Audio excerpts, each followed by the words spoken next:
2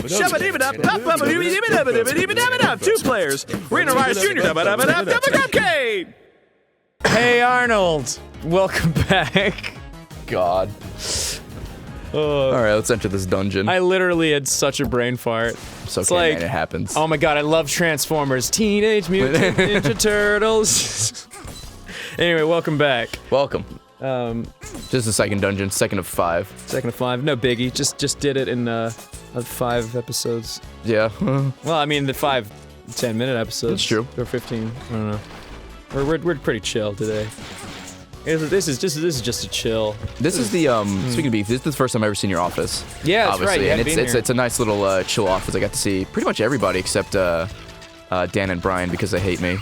But everyone's been super cool. I got to meet, Except Dan and Brian. Except Dan and Brian because they fucking hate me.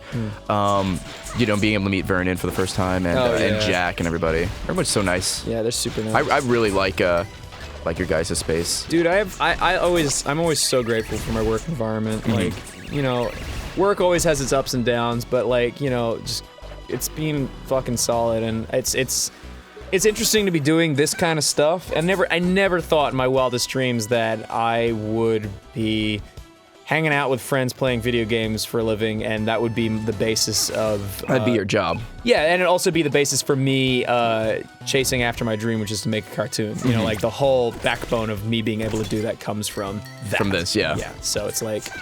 That's just fucking wild. Well, that was the same thing with me growing up. At first, when I was growing up, I wanted to be a writer. Really? Because my uncle's a writer. He's successful. He's written books and poems and all this stuff. And then as I grew older, I realized my writing ability is atrocious. So I'm like, all right, I'm gonna just abandon that. And then the next best thing was video games. I didn't know what I wanted to do in video games, like make them, play them, whatever. I just want to do something with video games. So the next best thing for me when I was a teenager was work at GameStop. Because, obviously, working in a video game store would be awesome. It wasn't. Yeah, I've Spoiler heard that alert. from many people. To be fair, the people I worked with were fine. Just management was just ass, and some of the people who went in there were just terrible and annoying and awful people. EB Games is GameStop, right? Yeah. Well, EB Games was... Yeah, I guess, because GameStop... Whoa, who's that girl? Oh, this is a bat woman. She's actually one of the most annoying enemies to me. She does a shitload of damage, takes a lot of health. Oh, she's really cool looking. Yeah. She looks like... Have you seen Devilman? I've not seen Devilman. Oh, it's so rad. There's Cyborg 009 or whatever versus Devilman. I just watched that recently. There's a Devil Woman, I believe. It's basically about a show about a guy who fuses with a demon, or Amon or whatever, and then he can turn into like a demon at will, and he fights the demon hordes. It's a really cool anime. Nice. But looks like that. Sorry, what were we talking about? EB Games. Oh, EB Games. Yeah, I remember. Speaking of working at GameStop. When I lived in Perth, back in my old stomping grounds, there's Garden City Shopping Center, which is near my place, had an EB Games there. And I remember my mom was like, "You need to get a job!" And I was just like animating on Newgrounds, and I was like, "But, I mean, this will be a job one day, Mom." It's a name I haven't heard in a very long time. You should have listened, Mom! So I went around and I found oh no. Oh, I thought that was bad. No, this is fun. Apparently they have gummy teeth. Yeah. But yeah, basically I went to this EB Games and I put in my my CV, and I was like, "Hey, are you guys hiring?" And they were like, "No." And I'm like, "Oh, okay. Please? Well, who's the manager? Can I leave my CV?" And it's like, "I'm the manager." And I'm like, Is a CV like a... I said curriculum vitae, okay. like a resume. Yeah, you go, resume. So I was like, okay, and I gave it to him, and clearly he didn't want anything to do with me, and I was like, oh. And then I went back. I fucking went back after living in America for 4 years. Yeah. Of being a part of GameGrumps, and then I walk into the store, and the same store that wouldn't hire me was just like, "Oh my God, it's Russ from GameGrumps." And I'm just like, my life's fucking cool. Dumb and weird. Yeah, we live very, very interesting lives. Yeah. The same thing happened with me when I worked at Rooster Teeth. I went back to the old GameStop I worked at. Yeah. It was very surreal. It's just like, yeah, I used to work here, and now I do panels in front of people, hundreds of people who want to just listen to me talk. It's very weird. Yeah, I don't understand that. I don't know. I still don't know why I want to listen to you talk. I don't know. I mean, whatever, man. I'm yeah, glad. to each their own, man. I'm very thankful. I'm very thankful people, I'm sure there are some people that can't stand me, because I've heard... Well, yeah, you can't. I mean, you can't fucking please everyone. You can't fucking please anyone, everyone. But, whatever. They're entitled to their opinions. That's totally fine. Exactly. But, I mean, just doing this as a career is fucking weird, man. Just playing video games and then being an entertainer. How do you explain to your family what, or not just your family, extended family that aren't as close to you, what you do for a living? Well, most of them know what YouTube is at this point, so I can just say it's like YouTube but live, and they kind of get the gist of that. Whoops, that was awful. But even if they don't get that, I just say like I broadcast, and I say like a radio broadcast, for example, and I just say I broadcast myself playing video games, and people watch and hang out, and obviously it's still a very foreign concept to some people that like, why would you watch somebody play a video game and not play it yourself? But then the counter argument's like, if you watch sports, then why aren't you outside playing like football, for example, or anything like that? Actually, some sport related thing did an ad where they made fun of people for doing that. Do you remember that shit? No. It was a YouTube ad that was going around. It was basically like, fucking kids watching games on YouTube, like blah blah. Why aren't they watching sports? And it's like, what? That doesn't make any sense because they don't want to. I mean, you can't make somebody like a sport. Yeah, but the thing with me was like my mom's terrible at explaining what I do for a living. A large portion of my sister's friends and my sister's husband's family, I think they all think I review games for a living. And my response is like, no, I mean, like, I just say a podcast because that makes more sense. That's a more familiar term. It's a more familiar term, and it's not wrong, it's kind of an audio show with just we're just happy to be playing games. Sometimes you may not be talking about the game, just talking about whatever, and the game's just a backdrop. Right now. Exactly. Like, so I don't know, man. It's fucking weird, but I will say my family has been super supportive with everything. That's good, man. I did, yeah. I mean, when I worked at GameStop, I worked there for a little bit, a couple of years. Yeah. And then I worked at UPS for like the holidays. Yeah. And my dad works at UPS. He still does, but he was a truck driver for years, and me doing that for 3 months made me realize I never want to actually work hard in my life because it sucks and it hurts. Yeah, I worked at a medical. For maybe a week, I worked at a medical warehouse. I was on a trial period thing. It was like a medical supplies warehouse, and it was so boring, and I hated it, and I was already planning on quitting. And then they just came up to me one day, and they're like, yeah, you don't need to... You're done. You're done. And I was like, oh, good, thank God. I fucking hated this. Thank Christ. Thank Christ, I have a reason to leave. Because it was like depressingly bad. And lots of people work shitty jobs, and I'm fucking grateful that I'm in a position where I can do what I love.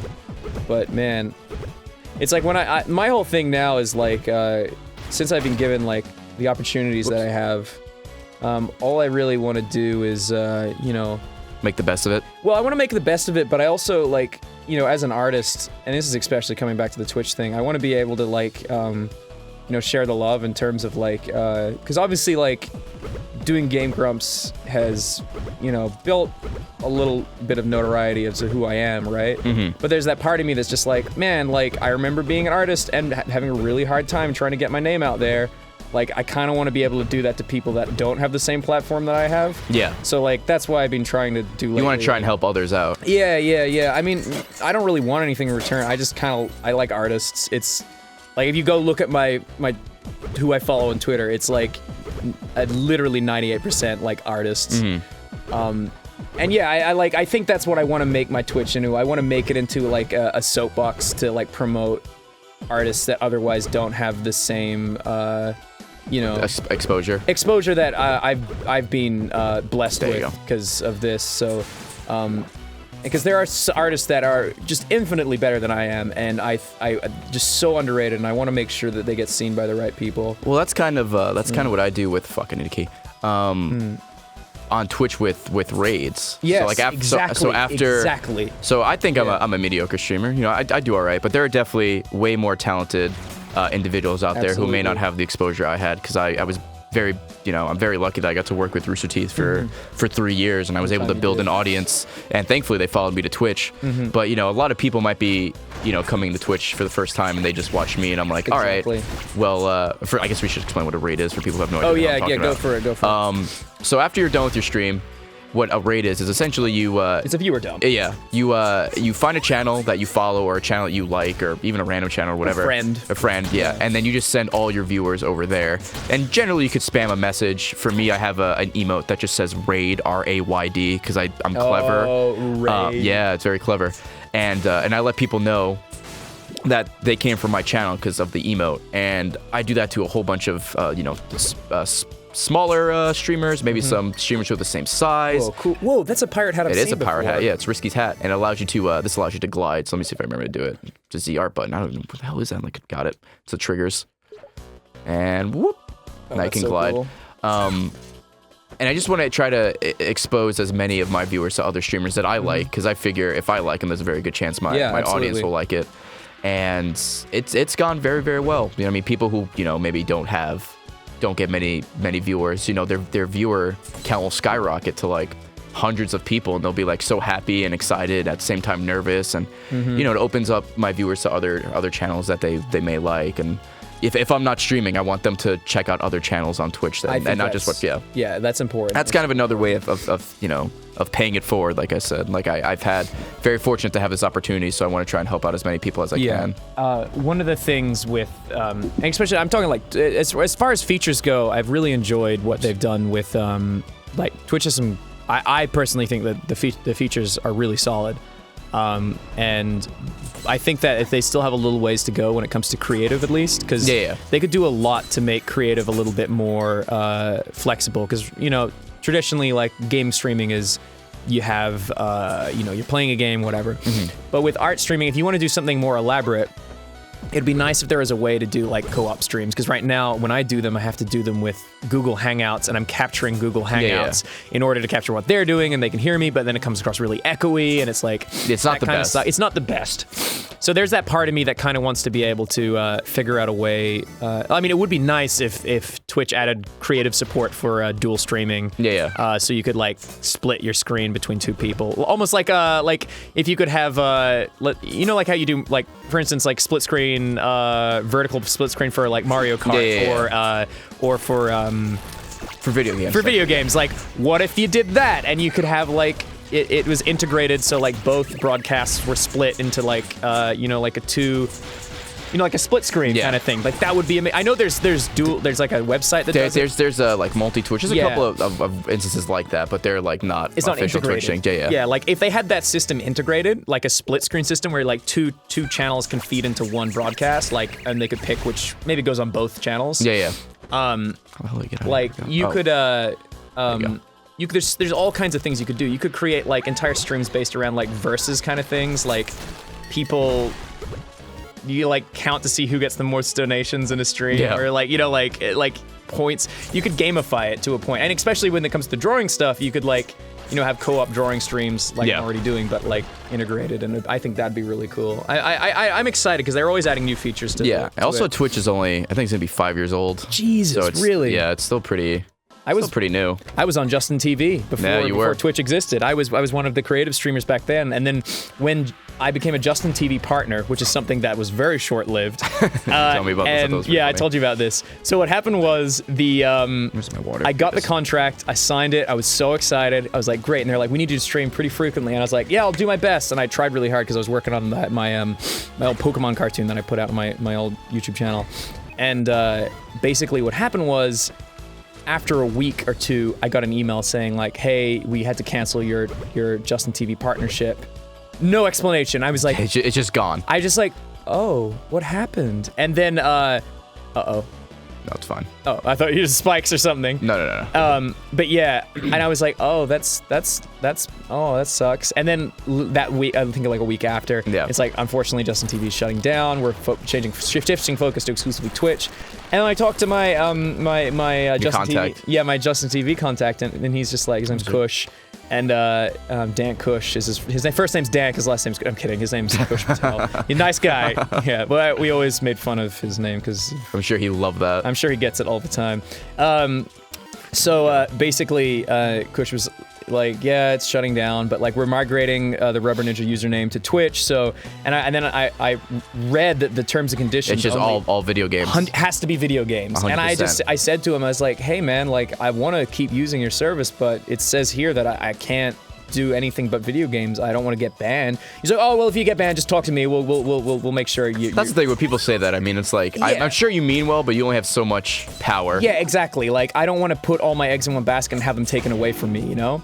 So I was kind of like, yeah, thanks, but you know, for the time being, I'll just either I'll dial down on streaming, or you know, maybe I thought of trying out Picardo for a while, but I didn't know what it was, so you explained to me. Picardo's the same. It's like Twitch, but for art. Yeah. But I like Picardo, and I don't want them to think I don't like it. But my issue was that I think that my biggest issue was that because I was bringing in a lot of numbers from my Twitter, I found that it would chug really bad, and their co-op streaming thing, because they have it. Yeah. It actually didn't really work that well for some reason. Because you had too many people. Maybe it was because I had too many people. I don't know. But yeah, I just ended up not continuing it there, because then when one day Oni and G Chris, he was just like, yeah, they're allowing creative now, and I was like, what? So then, you know, since then I've been putting a focus into the creative aspect of Twitch. And I was telling you, besides obviously Bob Ross on Monday, which is still a huge pull, you are when you stream, you are the most popular streamer in creative. That's hands down. Weird to me. That's so weird, but it's cool. I'm cool. more than happy to be doing it, man. It's rad. Like, I'm glad you're enjoying it. Yeah, dude. I mean, it's like it's when people who do YouTube jump on the Twitch, I don't think they understand how much they think it's easier than it is. I mean, obviously it's not a hard job by any means, but yeah, God no. I mean, with YouTube you can take a break, you can stop and edit things out, where with Twitch it's all live all the time, and you want to try to be entertaining, and you want to keep people there for as long as possible. You want to be inclusive. You obviously don't want to be like, man, I sure hate the gays. Yeah, you don't want to do that. You don't want to shoot yourself in the foot. So I have to at least pretend to like the gays. Yeah, for exactly. At least 4 hours. By the way, thanks for having me. It's really hard by the for way, me to really do, embracing though. me. You know me and the gays. Yeah, I know. It's very difficult. And it's just, you can't. Tina's laughing.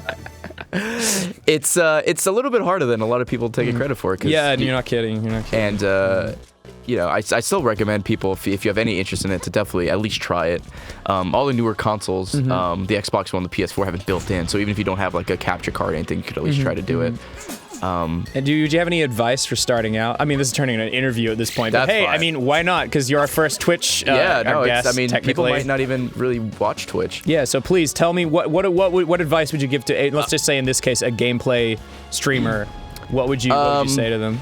There's a lot of directories, a lot of video game directories that are pretty much, I would not recommend playing. Like, for example, League of Legends. That directory is so full with... Oh, by directory, you're meaning... like you know how you browse games and it's sorted by games? Yes. By directory, I mean like a game. Okay, so it's like a creative is a directory. Yeah, right, okay. Yeah, so sure. like, I wouldn't do like League of Legends, for example, because everything on League of Legends is like either pro players or like esports competitions.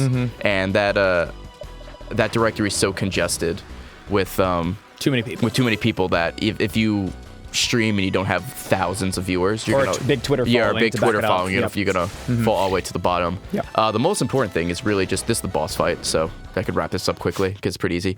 You just have to stick it out. You're gonna have to grind it out. I mean, you can be big on Twitter or big on YouTube or whatever, and that doesn't mean like everyone's gonna follow you in, for example. Yes. Like people may just be like, I don't want to watch this for fucking whatever reason. But if you're willing to put time in and slowly build an audience and try and stay on a schedule too, so that way people know when to catch you. Yeah.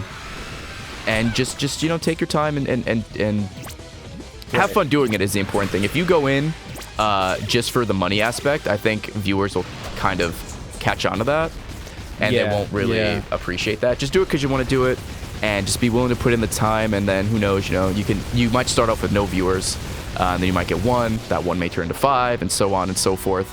I will say the hardest thing is when you're new to streaming is just talking to yourself, essentially. Yeah. Because you never know when somebody's going to be watching, and you don't want it just to be dead silence of gameplay. That is my biggest problem with creative, which is why I need people to be there with me, because I can't. That's another thing too. If you could stream with somebody else, just to have somebody to talk to and bounce off with, or even if you just have your friends in chat. Yeah, absolutely. I highly recommend that. Well, that was fucking wonderful. Yeah, Thank you for that advice. There you go. That's the second dungeon done as well. That's fucking beautiful. All right, so we will see you guys tomorrow.